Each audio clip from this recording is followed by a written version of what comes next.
আমরা আশা করব বিচার বিভাগে সেই সমস্ত মাননীয় বিচারকরা আসবেন যারা নিজেকে সবসময় বিবেক এবং সংবিধান এবং আইনের কাছেই জবাবদিহি মনে করবেন, অন্য কারো কাছে।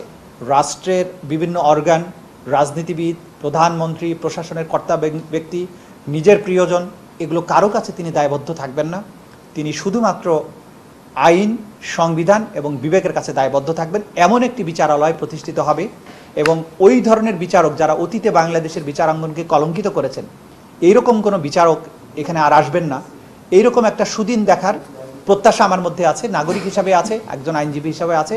আমি মনে করি যে এটা জাতির ইতিহাসে একটা স্বর্ণালী সংযোজন হয়েছে। যে যখনই স্বাধীন হবেন তখন আপনার রেসপন্সিবিলিটি অনেক বেশি বেড়ে যায়। আপনি যখন আরেকজনের অধীনে কাজ করেন তখন আপনার অনেক কিছু কন্ট্রোল করার দায়িত্ব যিনি আপনাকে কন্ট্রোল করবেন তার উপরে বর্তায়। কিন্তু আপনি যখন স্বাধীন হয়ে যাচ্ছেন তখন একজন স্বাধীন মানুষের, স্বাধীন প্রতিষ্ঠানের রেসপন্সিবিলিটি অনেক বেশি বেড়ে যায়। সে কারণে আমরা মনে করি, আমরা সবসময় পজিটিভ। আমরা মনে করি এটা করার মাধ্যমে বিচার ব্যবস্থাকে, এই যে স্বৈর শাসন বলেন, সরকারের ইচ্ছা অনুযায়ী বিচার প্রাপ্তির যে চেষ্টা, এগুলোর অবসান হবে। অবশ্যই যখন আপনি স্বাধীন তখন তো স্বেচ্ছাচারী হবার সুযোগ একটা থাকবে। সেই জায়গাটায় আমরা বলছি যে বিচারক এমন লোকদেরকেই নিয়োগ করতে হবে যারা সেই রকম স্বেচ্ছাচারী হবেন না, যারা আইন, বিবেক এবং সংবিধান দ্বারাই পরিচালিত হবেন, অন্য কিছু দ্বারা নয়।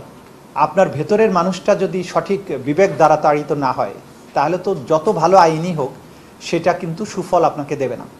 সেজন্য রাষ্ট্রকে সংস্কার, রাষ্ট্রকে সঠিক রাস্তায় তোলা এবং এই যে আজকে বিপ্লবোত্তর পরিবেশে বাংলাদেশকে রিফর্ম করার জন্য যে আপ্রাণ চেষ্টা, এইটার অর্থই হচ্ছে যে কখনো যেন রাজনীতিবিদরা এই জিনিসগুলোকে, এত ভালো আইন বা প্রতিষ্ঠানকে নষ্ট করে ফেলতে না পারে।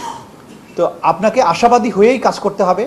যেহেতু 5ই আগস্টের বিপ্লবের পরে বাংলাদেশ গুণগত পরিবর্তনের দিকে ধাবিত হচ্ছে, রাষ্ট্র তার নতুন চেহারায় ফিরছে, নতুন সম্ভাবনা তৈরি হচ্ছে, সেই যাত্রায় একটা গুরুত্বপূর্ণ সংযোজন এখানে হয়েছে। আমরা সবসময় পজিটিভলি থিঙ্ক করছি। আমরা মনে করি আগামী দিনে যারা রাজনীতিবিদ আসছেন, আগামী দিন যারা রাষ্ট্র শাসন করবেন, তারাও নতুন চিন্তা ভাবনা নিয়েই আসবেন এবং বাংলাদেশ একটা স্বপ্নের যে অভিযাত্রা শুরু করেছে, সেই যাত্রায় আমরা পেছনের খারাপ দিকগুলোর দিকে আর চিন্তা করছি না। আমরা সবসময় সামনের দিকেই চিন্তা করছি। আমরা অশুভ কোনো কিছু চিন্তা করছি না।